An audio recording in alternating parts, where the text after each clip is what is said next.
अच्छा भाई स्टूडेंट अस्सलाम वालेकुम। फर्स्ट ईयर A2 के स्टूडेंट से मैं बात कर रहा हूँ।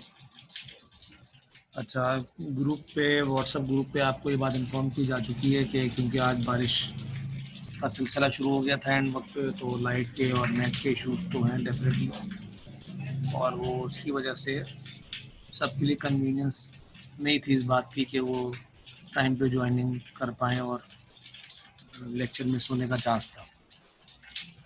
तो इस बात को ध्यान में रखते हुए कि सबके लिए एक जैसी आसानी हो, कोई ज्वाइन कर ले, कोई ना करे, कोई करना चाह रहा है नहीं कर पाए, तो इस बात को सामने रखते हुए हम रिकॉर्डेड लेक्चर पे जा रहे हैं। अब ये जो रिकॉर्डेड लेक्चर मैं आपको दे रहा हूँ ये बिल्कुल उसी पैटर्न पर है जैसा आप पढ़ रहे हैं, सिर्फ फर्क ये है कि इसमें आप सामने नहीं है तो क्वेश्चंस नहीं होंगे। तो जो लेक्चर है 1 घंटे का वो समराइज होकर 35 और 40 मिनट का रह जाता है, यानी कि चीज़ें उतनी पढ़ेंगे हम जैसे पढ़ते हैं, सिर्फ ये है कि आप सामने नहीं है तो आप एक क्वेश्चन नहीं ले पाऊँगा, चैट बॉक्स में आपसे बात नहीं हो पाएगी, तो वो टाइम हमारा जो है वो बच जाता है, तो लेक्चर थोड़ा श्रिंक हो जाता है, पर चीज़ें आप उतनी पढ़ेंगे। और व्हाट्सएप ग्रुप पे क्वेश्चन करना आपको अलाउ है कि आपको कोई भी बात क्लियर ना हो तो हम ग्रुप पे क्वेश्चंस करें और कॉन्सेप्ट को क्लियर करें। अच्छा, कल हमने अपनी पढ़ाई को लिक्विड पे आके रोका था और मैंने आपसे एग्जांपल्स मांगी। बहुत सारे लोगों ने एग्जांपल्स दिए हैं और मेजॉरिटी लोगों ने सही एग्जांपल दिए हैं। अलबत्ता इक्का दुक्का गलतियाँ होती हैं, नेचुरल है। जब आप एग्जांपल दिया करें, कोई सवाल किया करें, डरा नहीं करें, गलती होती कोई बात नहीं, वो मैं वॉइस मैसेज के थ्रू आपको बता दूंगा भाई ये मिस्टेक, तो आप उसको सही कर लेंगे, पर कोई परेशानी की बात बिल्कुल नहीं होनी चाहिए। 3 एग्जाम्पल मैंने आपसे कहा था लिखे, एक एलिमेंट की फॉर्म में, एक कंपाउंड की फॉर्म में और एक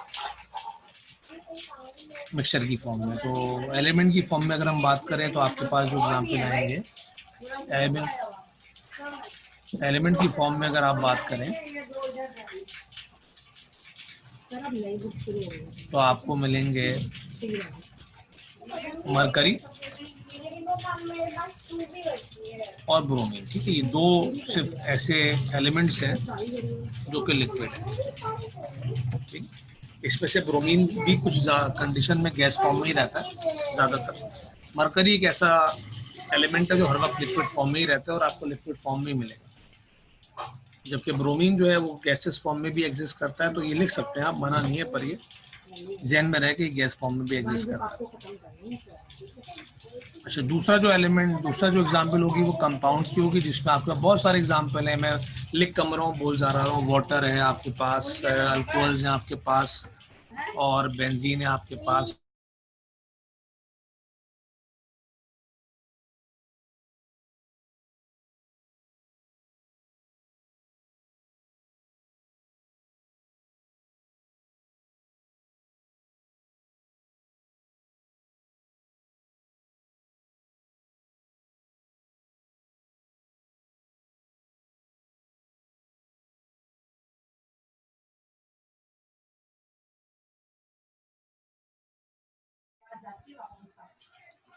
अच्छा भाई, तो मरकरी और ब्रोमीन हो गए आपके पास एलिमेंट्स।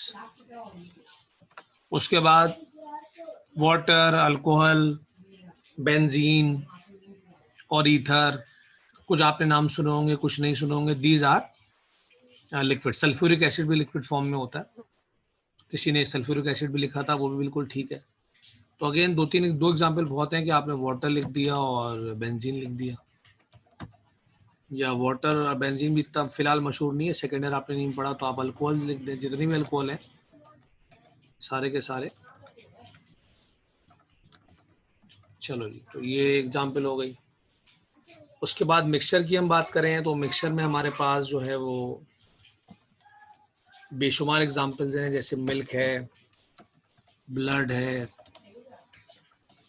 पेंट है, जूसेस हैं, इवन कोल्ड ड्रिंक है, ऑल दीज, कोई सभी शरबत है, सिरप्स हैं, जो किसी ने सिरप लिखा था, लिक्विड जो सिरप्स होते हैं वो भी सही है। ऑल दीज आर लिक्विड, साथ में ये मिक्सर भी है। तो कोई आपने मिस्टेक की है तो मुझे जो जो याद आ रहा था मैंने बता दिया कि जो मिस्टेक्स लोग कर रहे थे, HCl लिख रहे थे वो गैस है, लिक्विड नहीं है, और आर्गन लिख रहे थे या फ्रेंसियम लिख रहे थे, ये लिक्विड नहीं है। तो ठीक है, अभी आप स्टार्ट किया, आपने कुछ नॉलेज की, जाहिर सी बात है पूरी कमी पूरी तो नहीं है, तो आपको जहन में रखा है जो बातें बताई हैं मैंने। चले जी, तो अब लिक्विड क्लियर हो गया, एग्जाम्पल भी आपने लिख लिए हैं। तो डेफिनेशन में रिपीट कर रहा हूँ कि हमने क्या लिखा था, all those substances having indefinite shape but definite volume are called liquids. Particle के बारे में जो बात मैंने लिखी है वो नोट कर लें या ज़हन में रख लें कि सॉलिड के मुकाबले में लिक्विड के पार्टिकल दूर होते हैं। सॉलिड के बारे में मैंने आपको पढ़ाया था कि सॉलिड के जो पार्टिकल होते हैं वो क्लोजली पैक्ड होते हैं, चिपके हुए होते हैं, करीब करीब होते हैं। लिक्विड में मैंने पढ़ाया था कि लिक्विड के पार्टिकल कंपैरेटिवली दूर होंगे, थोड़े से दूर होंगे एज कम्पेयर टू सॉलिड्स। तो ये हमने लिक्विड रिवाइज कर लिया, एग्जाम्पल भी लिख लिया। Now we are moving toward gases. अच्छा, क्योंकि असल जो हमने चैप्टर नंबर 2 शुरू किया है और चैप्टर नंबर 2 का जो हिस्सा हम ज्यादा पढ़ेंगे फिलहाल वो गैसेस है, ठीक है। तो गैसेस को आपने इंपॉर्टेंस देनी है, गैसेस को आपने ये इंपॉर्टेंस देनी है। तो गैसेस को आपने ज्यादा इंपॉर्टेंस इस वजह से देनी है क्योंकि जो ज्यादा बड़ा पोर्शन आपने चैप्टर का पढ़ना है वो गैसेस का है। तो बल्कि बड़ा पोर्शन भी पढ़ना है और अभी पढ़ना है, यानी लिक्विड सॉलिड छोटा पोर्शन है, वो पढ़ना भी हमने बाद में। मैंने आपको जो शेयर किया था शेड्यूल, अगर मैं आपको वापस दिखाऊं, चैप्टर का जो सिलेबस का शेड्यूल है उसमें आपको दिख रहा है कि गैसेस हमने अभी पढ़ना है और लिक्विड सॉलिड हमने बाद में डिस्कस करना है। तो लिहाजा गैसेस की डेफिनेशन को ज़्यादा संजीदगी से पढ़ना पड़ेगा। अच्छा, अब गैस कौन होते हैं? गैस वो सब्सटेंस होते हैं जो अपनी शक्ल भी चेंज करते हैं और वॉल्यूम भी चेंज करते हैं। सॉलिड में हमने आपसे कहा था कि ना शक्ल चेंज होगी ना वॉल्यूम चेंज होगा।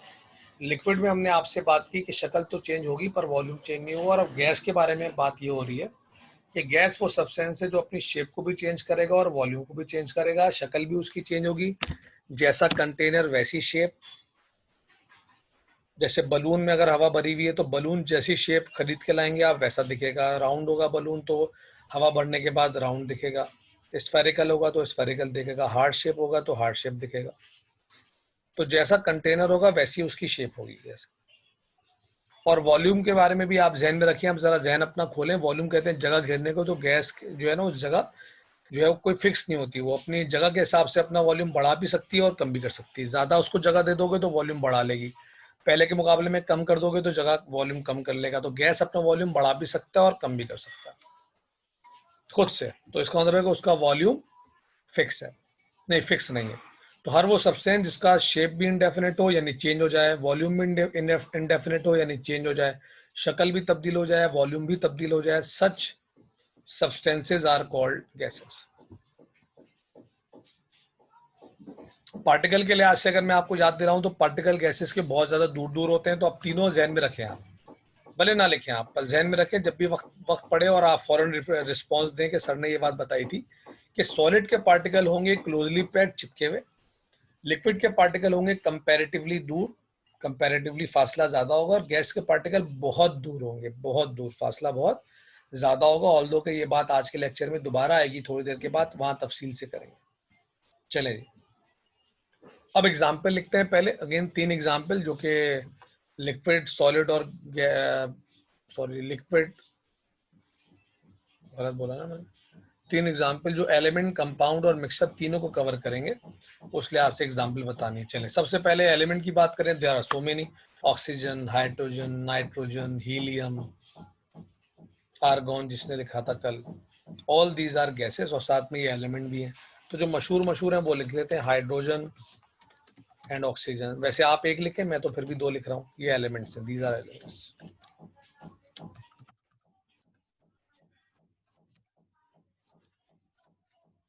कंपाउंड की बात करें तो कार्बन डाइऑक्साइड है आपके पास मशहूर,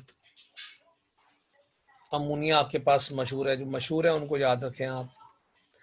HCl मैंने कल बताया था गैस है, आपने लिखा था। मीथेन आप किचन में इस्तेमाल करते हैं, गैस है। तो there are so many gases जो कि वास्ता पड़ेगा आपका पढ़ाई में, बहुत सारी। These are compounds. और मिक्सचर में आप सबसे आसान है, वैसे तो कोई सी भी 2 गैसेस मिक्स हो सकती है, मना नहीं है। कोई सी भी, हाइड्रोजन ऑक्सीजन भी मिक्स हो जाएंगी, कार्बन डाइऑक्साइड हाइड्रोजन भी मिक्स हो जाएंगी। तो कोई सी भी 2 गैसेस मिक्स हो सकती हैं, कोई टेंशन नहीं है। पर एयर लिख दें, बेस्ट एग्जांपल है। Air is a mixture of gases. ये आप 8 क्लास में डेफिनेशन याद करते हैं तो वो आज तक चल रही है कि air is a mixture of gases. तो मिक्सचर लिख दें आप।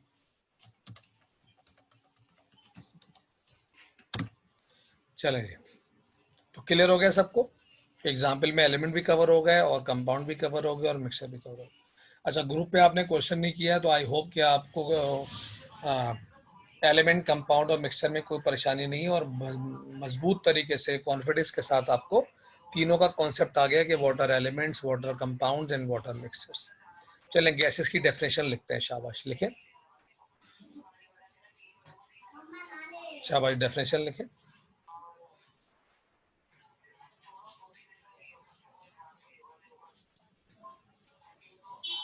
चलें शाबाश डेफिनेशन आप लिख रहे हैं।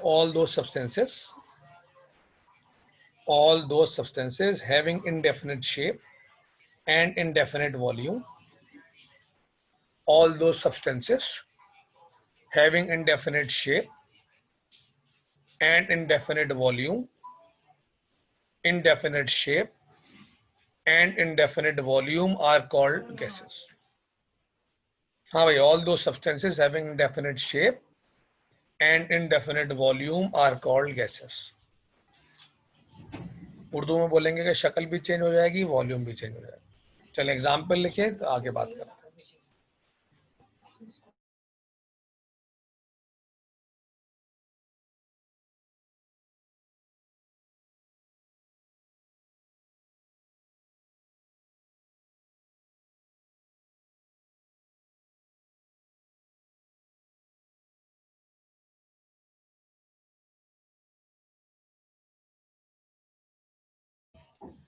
अच्छा भाई चलें, एग्जाम्पल आपने नोट डाउन कर ली होंगी। अब लेक्चर को आगे बढ़ाते हैं। जैसे मैंने कल ही आपको कह दिया था कि हम आज के लेक्चर में पहला इंपॉर्टेंट टॉपिक शुरू करेंगे जो पेपर में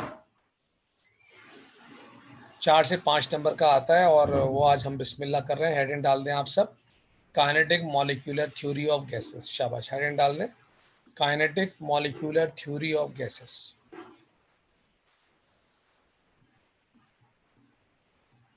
कॉपी आपने अब तक बना ली होगी आई होप, क्योंकि अब आपका कोई चौथा लेक्चर है आज। जो लोग कल नए आए थे उनको मैंने कल बता दिया था। अगर आप में से कोई बिल्कुल नया आज पहला लेक्चर रिकॉर्डेड ले रहा है तो वो भी ये बात समझ ले कि आपने एक प्रॉपर कॉपी बनानी है और बाकायदा मार्कर और पेंसिल प्रॉपर तरीके से जैसे काम करते हैं सेंटर में और स्कूल में आपने किया होगा, प्रॉपर तरीके से काम करना है और नोट्स बनाने हैं समझ के। तो पहली हेडिंग डाल दिया आपने, मतलब नेक्स्ट हेडिंग डाल दिया आपने। मेन टॉपिक है kinetic molecular theory of gases. अब कहानी ये है कि जो काइनेटिक है, काइनेटिक ये कहते हैं मोशन। काइनेटिक का मतलब मोशन। मॉलिक्यूलर का वर्ड निकला है मॉलिक्यूल से।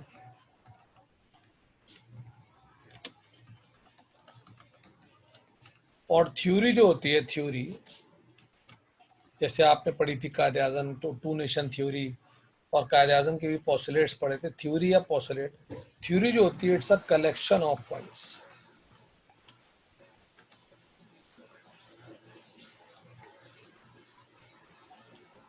आर्गुमेंट्स कह लो आप।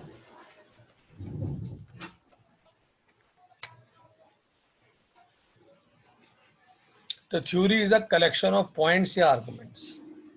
काइनेटिक यानी कि मोशन, मॉलिक्यूलर का मतलब मॉलिक्यूल। अब इन तीनों बातों को मिला दो तो आपको टॉपिक का बिस्मिल्लाह मिल जाएगा कि एक ऐसी थ्योरी, एक ऐसे पॉइंट्स का कलेक्शन जिसमें मॉलिक्यूल की बात हो रही है और मॉलिक्यूल की भी मोशन को टारगेट करें। आप जो भी बात करें वो मोशन से रिलेटेड हो। Such a theory is called kinetic molecular theory. एक दफा और सुन ले, एक ऐसी थ्योरी, एक ऐसे कलेक्शन ऑफ पॉइंट्स, आर्गुमेंट्स जिनमें मॉलिक्यूल की बात हो रही हो। जाहिर सी बात है मॉलिक्यूल गैस के होंगे, गैस का टॉपिक है, मॉलिक्यूल की बात हो रही होगी गैस के, और जो टारगेट होगा आपका वो मोशन होगा, मॉलिक्यूल की मोशन आपका टारगेट होगा। ठीक है भाई, मॉलिक्यूल की मोशन आपका टारगेट होगा, उसको बेस बना के आप पॉइंट्स बनाएंगे, और वो 9 पॉइंट्स हैं जो आपने टोटल पढ़ने। तो such a theory is called kinetic molecular theory for gases. शाबाश। तो हेडिंग डाल दें इंट्रोडक्शन, और इंट्रोडक्शन की हेडिंग में आप लिखने जा रहे हैं, लिखें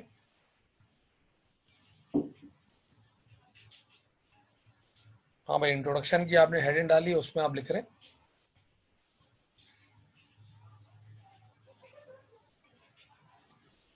a theory which explain behavior of gases A theory which explain behavior of gases on the basis of a theory which explain behavior of gases on the basis of a theory which explain behavior of gases on the basis of motion of molecules on the basis of motion of molecules on the basis of motion of molecules called kinetic molecular theory for gases called kinetic molecular theory for gases। अब एक बात यहाँ आप ध्यान में रखें कि ये जो काइनेटिक मॉलिक्यूलर थ्योरी है ये लिक्विड के लिए भी है और ये सॉलिड के लिए भी है, पर हमारे सिलेबस में ये सिर्फ गैस के लिए है, तो हम गैस के लिए पढ़ रहे हैं। कोई आपसे बोले कि भाई लिक्विड और सॉलिड की काइनेटिक मॉलिक्यूलर थ्योरी भी होती है तो आप हैरान ना हो, आप बोले हाँ भाई होती है, हर एक के लिए होती है काइनेटिक मॉलिक्यूलर थ्योरी, लिक्विड की भी है, गैस की भी है, सॉलिड की भी है, पर हमारे सिलेबस में सिर्फ गैस की है, हम गैस की पढ़ रहे हैं, बात खत्म। चले अब आप हेडिंग डाल देंगे पोस्टुलेट्स, शाबाश। अब आपकी अगली हेडिंग है पोस्टुलेट्स।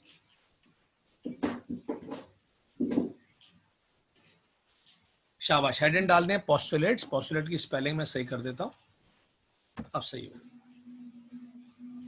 तो पोस्टुलेट की आपने हेडिंग डालनी,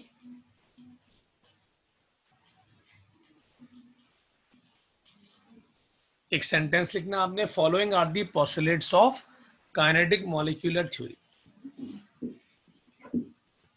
Following are the postulates of kinetic molecular theory.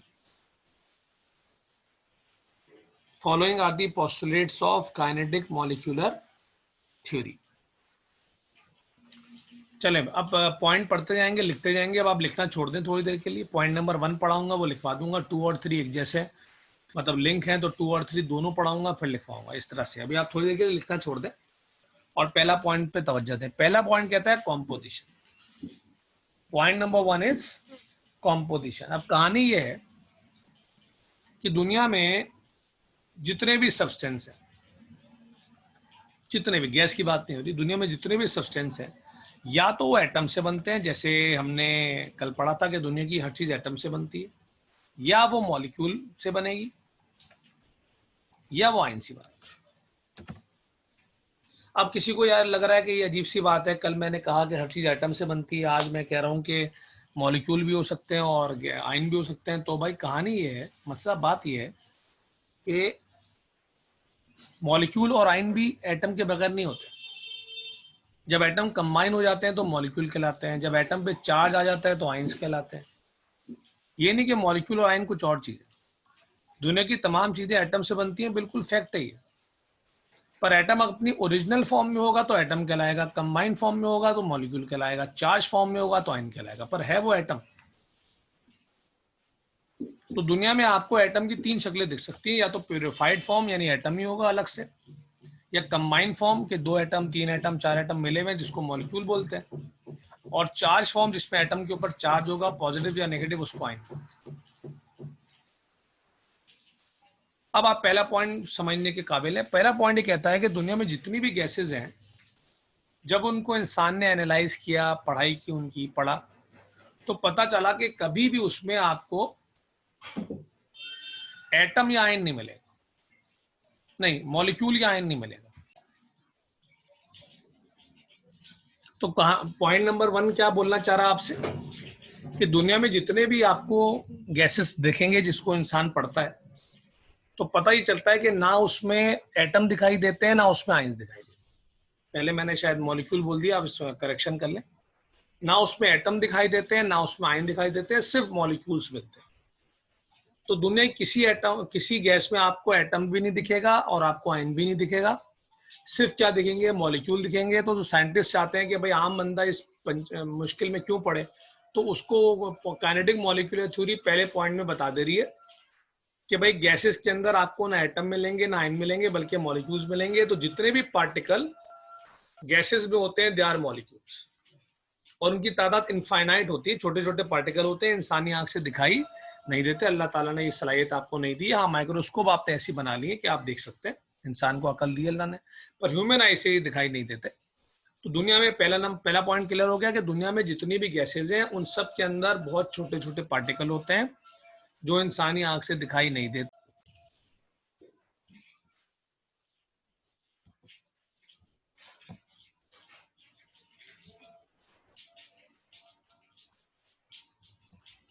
चले भाई, तो पॉइंट नंबर 1 लिख लें जरा। पहला पॉइंट लिखें, हेडिंग डाल दें कॉम्पोजिशन, और कॉम्पोजिशन की हेडिंग में लिखें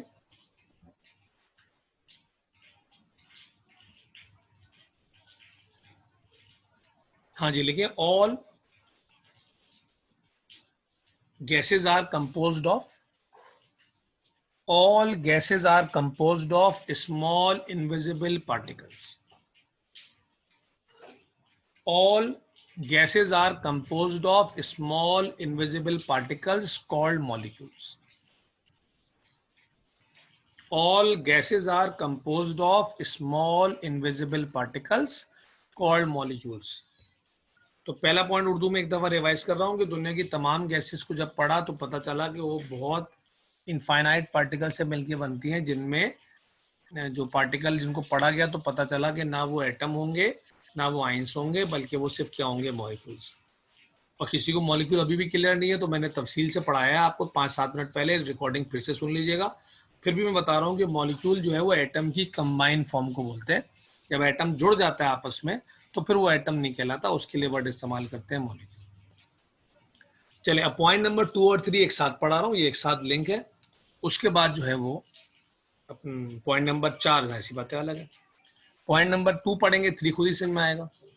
पॉइंट नंबर 2 ये कहता है कि अब ये तो तय हो गया कि गैसेस के अंदर मॉलिक्यूल्स होते हैं, आप एटम और आयन का वर्ड इस्तेमाल नहीं कर सकते, मना है, ठीक है। अब पॉइंट नंबर 2 ये क्लियर कर रहा है कि जो पहले भी बात हुई थी, अब तफसील से क्लियर कर रहा है कि गैसेस के मॉलिक्यूल्स के दरमियान जो फासला होगा वो बहुत ज्यादा होगा।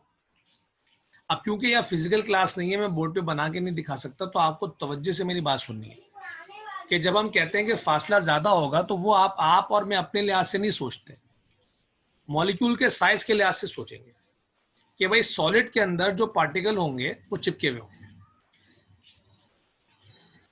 गैसेस में थोड़े से दूर होंगे, गैसेस बोल रहा हूँ, लिक्विड में थोड़े से दूर होंगे। गैसेस में पार्टिकल सॉलिड और लिक्विड के मुकाबले में बहुत दूर होंगे, यानी जो डिस्टेंस है उसका ताल्लुक हमारी और आपकी सोच से नहीं है, ये कंपैरिजन का पूरा टॉपिक है। तो ये कंपैरिजन में डिस्कस हो रहा है कि सॉलिड के पार्टिकल करीब करीब होंगे, चिपके हुए होंगे, लिक्विड के थोड़े से दूर होंगे और गैस के बहुत दूर होंगे। तो ये किसी और दुनिया से लिंक करके बात नहीं करनी, मेरे और आपके लिहाज से, हमारे लिहाज से तो जो ज्यादा फासला होगा वो यहां से टावर का होगा, तो अपने लिहाज से नहीं सोचना है। सॉलिड, लिक्विड और गैस को तीनों को जहन में लाके सोचिए, बात होगी। सॉलिड में पार्टिकल चिपके हुए हैं, लिक्विड में थोड़े से दूर है, गैस में उनके मुकाबले में बहुत ज्यादा दूर। ये हो गया पॉइंट नंबर 2, इंटरमॉलिक्यूलर स्पेसेस। चले पहले लिख ही लेते हैं ताकि पॉइंट नंबर 3 पे पूरा तवज्जो दें आप। मैं चाहता था कि लिंक कर दूं, पर लिंक करूंगा, पर पहले लिख के निपटा लेते हैं। तो पॉइंट नंबर 2 की हेडिंग डाल दें, इंटरमॉलिक्यूलर स्पेसेस की हेडिंग डाल दें। और पॉइंट नंबर 2 क्या कह रहा है वो एक दफा और सुन के लिख लेते हैं कि गैसेस के पार्टिकल के दरमियान जो फासले होते हैं, मॉलिक्यूल के दरमियान जो फासले होते हैं, वो सॉलिड और लिक्विड के कंपैरिजन में बहुत ज्यादा होते हैं। चलिए पॉइंट नंबर 2, देयर आर, अच्छा हेडिंग शायद आप डाल ले होंगे अभी। अच्छा, ये जो रिकॉर्डेड लेक्चर होते हैं ना, इसमें कभी कभार ऐसा होता है कि आपने लिखा नहीं होता, मैं आगे बढ़ जाता हूँ, तो भाई उसका आसान हल ये है कि वीडियो को पॉज करें, पॉज करके लिख कर थोड़ा सा बैक करके देख लें तो मसला हल हो जाएगा, ये आसानी है इसमें। चलिए, तो इंटर मॉलिक्यूलर स्पेसिस पे आप लिख रहे हैं, there are very large spaces, there are very large spaces, there are very large spaces present between,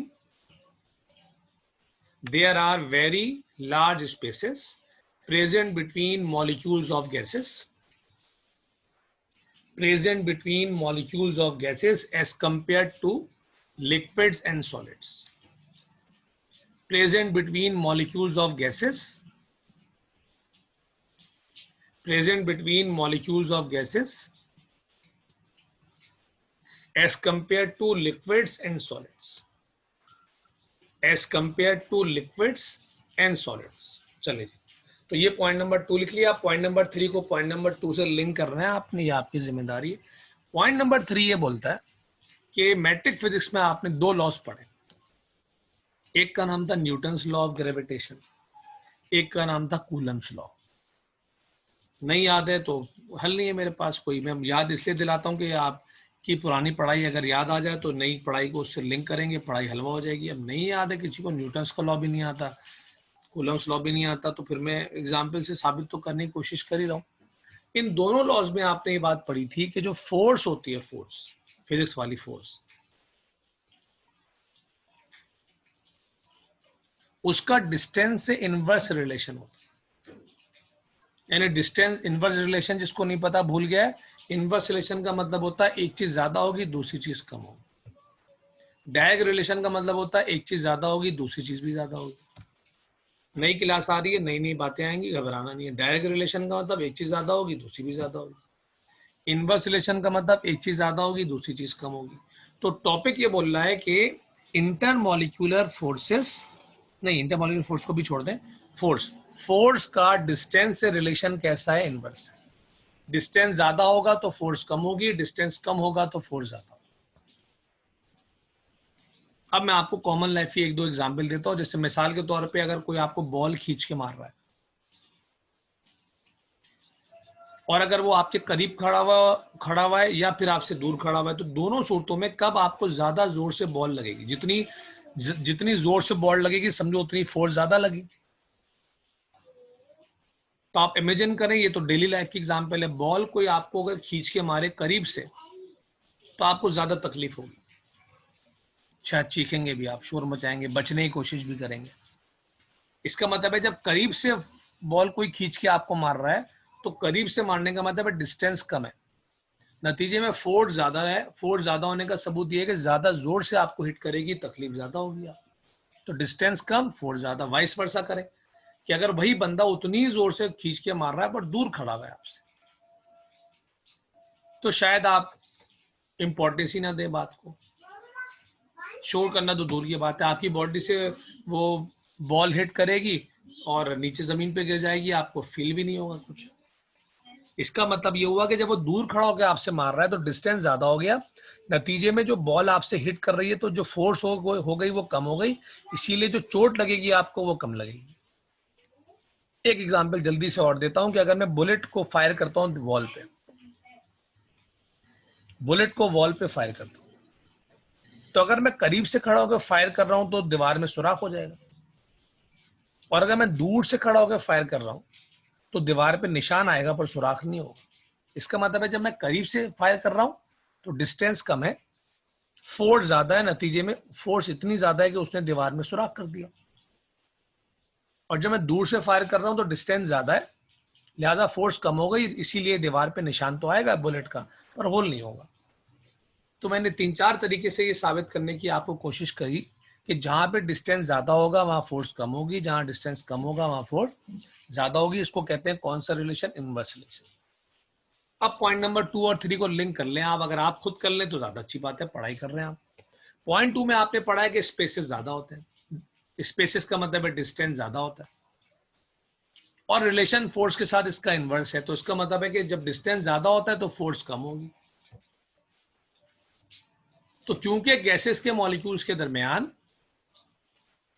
spaces ज्यादा होते हैं, क्योंकि गैसेस के मॉलिक्यूल के दरमियान स्पेसेस ज्यादा होते हैं, डिस्टेंस ज्यादा होता है, लिहाजा फोर्स कम होती है, और इतनी कम होती है कि वो ना होने के बराबर हो जाती है। ये किताब का मानना है। पॉइंट नंबर 3 अब आपके सामने खोल के रख दिया मैंने कि क्योंकि गैसेस के मॉलिक्यूल बहुत दूर दूर होते हैं, फासला बहुत ज्यादा होता है, लिहाजा उनके आपस के दरमियान फोर्स बहुत कम होती है, क्योंकि रिलेशन इनवर्स है, और वो इतनी कम है कि वो ना होने के बराबर है। तो जब कोई चीज ना होने के बराबर होती है तो इंग्लिश में उसके लिए वर्ड है नेग्लिजिबल। नेग्लिजिबल का मतलब ना होने के बराबर।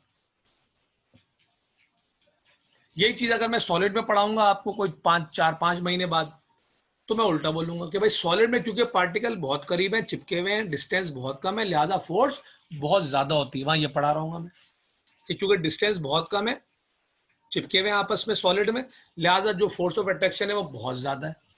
यहाँ मैं उल्टा पढ़ा रहा हूँ, गैस पढ़ा रहा हूँ। गैस में पार्टिकल बहुत दूर दूर है, फासला बहुत ज्यादा है, लिहाजा जो उनके दरमियान फोर्स है वो बहुत कम है, और इतनी कम है कि ना भी पढ़ो तो चलेगा। इसके लिए इंग्लिश का वर्ड है नेग्लिजिबल। चले, काफी लंबी चौड़ी बात की, आई होप कि आपके जहन में बैठा होगा। लेकिन due to very large spaces, point number 3 लिख रहे हैं आप, हेडिंग आपने डाली है intermolecular forces. Intermolecular forces की हेडिंग में आप लिख रहे हैं due to very large spaces,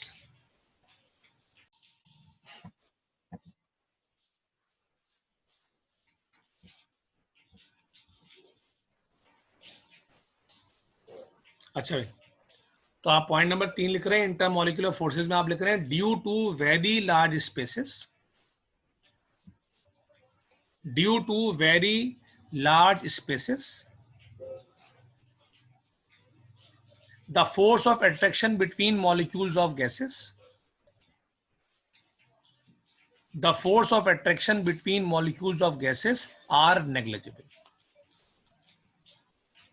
मैं रिपीट कर रहा हूं, due to very large spaces the force of attraction between molecules of gases, the force of attraction between molecules of gases are negligible, are negligible. अच्छा, आपने point number 4 अभी पे नहीं जाना, 1 2 3 आप पढ़ ले, कोई मसला होता है वीडियो को एक दफा और सुन ले, फिर भी मसला रहता है ग्रुप पे पूछ लीजिएगा। अभी पॉइंट नंबर 4 से पहले एक सब हेडिंग दिख रही है आपको, फ्री मोशन। ये पॉइंट नंबर 4 नहीं है, बल्कि ये 3 और 4 से निकल के आया है, नहीं 2 और 3 से निकल कर आया है, लिहाजा ये पेपर में आपको लिखना होता है। ये कोई पॉइंट नहीं है, पर ये लिखना जरूरी है, इसके बगैर जो है ना वो जो नंबर कट सकता है। तो पॉइंट 4 पे जाने से पहले हेडिंग डाल दें फ्री मोशन। अभी आप पॉइंट 4 पे नहीं जा रहे, हेडिंग डाल दें फ्री मोशन। अब देखो भाई, बात यह है कि फिजिक्स है, थोड़ी सी मजबूरी है मेरी, फिजिक्स। मोशन आपको कहते हैं चलने को बोलते हैं, हरकत करने को बोलते हैं। फिजिक्स का मानना यह है कि 3 बातें होंगी तो बॉडी मोशन करेगी। 3 बातें होंगी तो बॉडी मोशन करेगी। 3 में से एक में भी मसला होगा तो मोशन नहीं। 3 बातें। पहली बात है, उसकी जो बॉडी मोशन कर रही हो वो एनर्जी होनी चाहिए, चाहे वो लिविंग बॉडी हो चाहे नॉन लिविंग बॉडी हो। अगर वो मोशन करना चाहता है तो उसके पास एनर्जी होनी चाहिए। पहली शर्त, एनर्जी होनी चाहिए, ताकत। एनर्जी तो पढ़े आपने फिजिक्स में बहुत ज्यादा। तो पहली शर्त हो गई, काइनेटिक एनर्जी होनी चाहिए उसके पास। दूसरी शर्त यह है कि जगह होनी चाहिए, चलने के लिए जगह होनी चाहिए। जैसी बात है, मोशन करना है, स्पेस चाहिए। आप बोला ट्रैफिक जाम में आप कभी फंसे हो पेरेंट्स के साथ, किसी के साथ, बस में, गाड़ी में, तो जगह नहीं हो, गाड़ी कितनी भी एक्सीलेटर देती रहे, मतलब मोमो करती रहे, जगह नहीं होगी, खड़ी रहेगी, चल ही नहीं सकती। फ्यूल है, एनर्जी है, दिल चाह रहा है आगे बढ़ने का गाड़ी के, पर नहीं बढ़ सकती, जगह नहीं है। तो दूसरी शर्त यह है कि जगह होनी चाहिए चलने की। और तीसरी शर्त यह है कि कोई रोकने वाला नहीं होना चाहिए, सामने से कोई रुकावट नहीं होनी चाहिए। इसको फिजिक्स में फ्रिक्शन भी बोलते थे, वैसे आम जिंदगी में कोई भी सामने से धक्का देके रोक सकता है। तो नंबर 1 एनर्जी होनी चाहिए, नंबर 2 स्पेस होना चाहिए, और नंबर 3 कोई रोकने वाला नहीं होना चाहिए। अब ये तीनों बातें अगर आप अप्लाई करें पॉइंट नंबर 2 और 3 पे, 1 2 3 पे, तीनों पे, तो शायद आपको अच्छा समझ में आए इंशाल्लाह।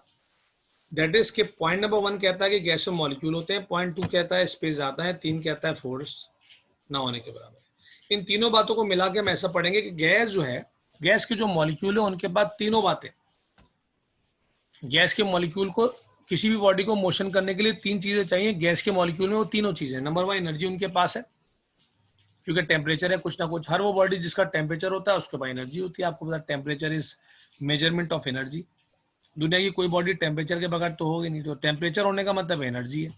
तो मॉलिक्यूल पहली शर्त पूरी कर रहा है, उसके पास एनर्जी है। ठीक है भाई, मॉलिक्यूल पहली शर्त पूरी कर रहा है, उसके पास क्या है, एनर्जी।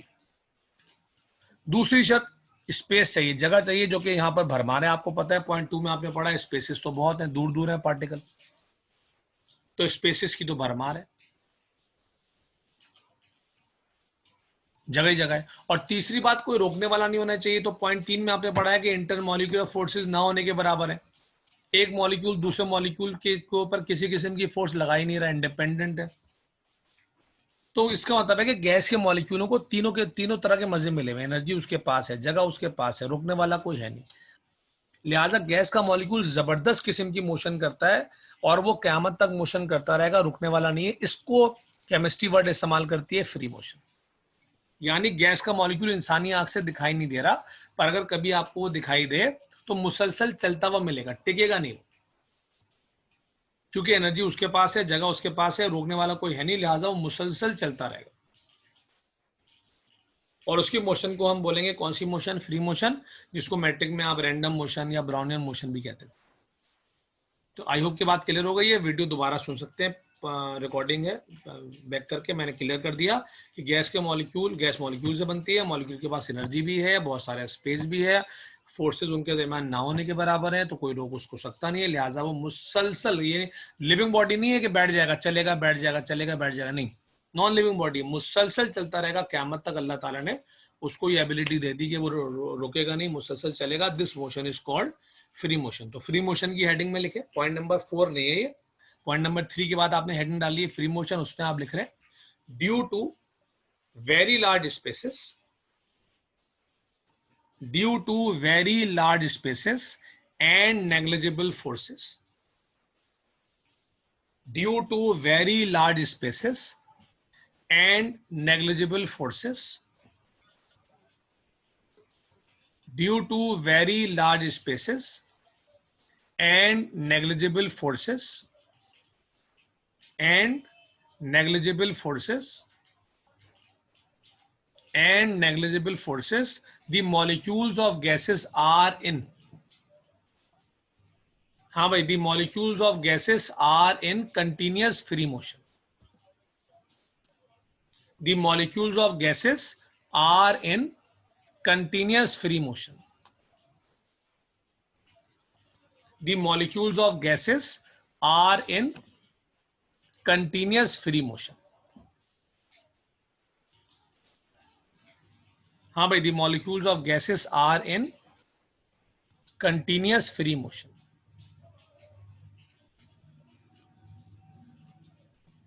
चलो भाई, तो ये पॉइंट क्लियर हो गया। आज के लेक्चर का आखिरी पॉइंट है पॉइंट नंबर 4। इस पे लेक्चर आज का एंड करेंगे, रिकॉर्डेड लेक्चर, और इस पे कल दोबारा भी बात होगी। पॉइंट नंबर 1, 2, 3 पे दोबारा बात नहीं होगी। ये मैंने आपको एक रिकॉर्डिंग भेजी थी, वॉइस रिकॉर्डिंग, जिसमें मैंने कहा था कि लेक्चर लाजमी देखना है आपने और रिपीट नहीं होगा। हाँ, पॉइंट नंबर 4 क्योंकि लास्ट पॉइंट है, तो लास्ट पॉइंट तो मैं हमेशा रिपीट करता हूँ अगले लेक्चर में। पॉइंट नंबर 4 ये बोलता है कि गैसेस जो होती हैं, गैसेस, उसके दो तरह के वॉल्यूम होते हैं। या तो गैस कंटेनर में बंद होगी तो उसका वॉल्यूम मेजरेबल होगा, इसको बोलते हैं रियल वॉल्यूम। या गैस कंटेनर के बगैर होगी, जैसे आप देखते हैं गैस को, हवा हमेशा कंटेनर में तो नहीं होती, तो अगर वो कंटेनर के बगैर होगी तो उसका वॉल्यूम इमेजरेबल होगा, यानी नाप नहीं सकते, उसको बोलते हैं ऑक्यूपाइड वॉल्यूम, उसको बोलते हैं ऑक्यूपाइड वॉल्यूम। तो अगर गैस कहाँ पे बंद है? कंटेनर में बंद है, तो उसका वॉल्यूम मेजरेबल है, नापा जा सकता है, जितना बड़ा कंटेनर होगा उतना गैस का वॉल्यूम होगा, इस वॉल्यूम को बोलेंगे रियल वॉल्यूम। और अगर गैस कंटेनर से बाहर आ जाए, आप आज़ादी दे दें, कंटेनर को ब्रेक कर दें, होल कर दें, उसकी अगर छत लगी हुई है उसको पिस्टन बोलते हैं, वो हटा दें, और गैस कंटेनर से बाहर आ जाए, फिर वो आज़ादी के साथ फैलती चली जाए, तो उसका वॉल्यूम इमेजरेबल होगा। जितनी देर में आप मेजर करने की कोशिश करेंगे वो और फैलेगी। जहन में लाएं, गाड़ियों का धुआं जहन में लाएं, सिगरेट का धुआं जहन में लाएं। आप जितनी देर में मेजर करने की कोशिश करोगे वॉल्यूम और बढ़ जाएगा, आप मेजर करने से हाथ उठा लोगे, आप बोलोगे भाई मैं मेजर नहीं कर सकता, ये तो मुसलसल क्या हो रहा है, चेंज हो रहा है। तो अगर गैस कंटेनर के बगैर होगी तो उसका वॉल्यूम मेजरेबल नहीं होगा, इसको बोलते हैं इमेजरेबल, और नाम रख दिया इसका ऑक्यूपाइड वॉल्यूम। तो गैस के दो वॉल्यूम हो गए। रियल वॉल्यूम वो होगा जो मेजरेबल होगा, और ऐसा कब होगा? जब गैस कंटेनर में होगी। ऑक्यूपाइड वॉल्यूम इमेजरेबल होगा, और ऐसा कब होगा? जब वो कंटेनर के बगैर होगी और मुसलसल अपना वॉल्यूम बढ़ा रही होगी। अब रियल और ऑक्यूपाइड का रिलेशन हम पढ़ेंगे कल के लेक्चर में, ताकि आपको क्लियर आसानी से हो जाए। हाँ, रियल और ऑक्यूपाइड कल जल्दी से रिवाइज कर लेंगे फटाफट, और कल इंशाल्लाह पॉइंट 4 से लेकर पॉइंट नंबर 9 तक सारे पॉइंट पढ़ेंगे। एक आग रह गया तो रह गया, वरना हम सारे पॉइंट पढ़ेंगे। तो 9 पॉइंट्स हैं काइनेटिक मॉलिक्यूलर थ्योरी के। ऑलमोस्ट मैंने 3.5 पॉइंट करा दिए हैं आपको, बाकी पॉइंट हम कल कर लेंगे। तो 4 से 5 मार्क्स का ये क्वेश्चन आपका चल रहा है। कोई भी मसला होता है, आप नई क्लास है, कोई भी मसला होता है तो आप मुझे ग्रुप में प्लीज़ पूछें, या मेरा नंबर वहाँ ग्रुप में आ रहा होगा, प्राइवेट में पूछ लें आप, मैं आपको वॉइस मैसेज के थ्रू बात क्लियर कर दूंगा।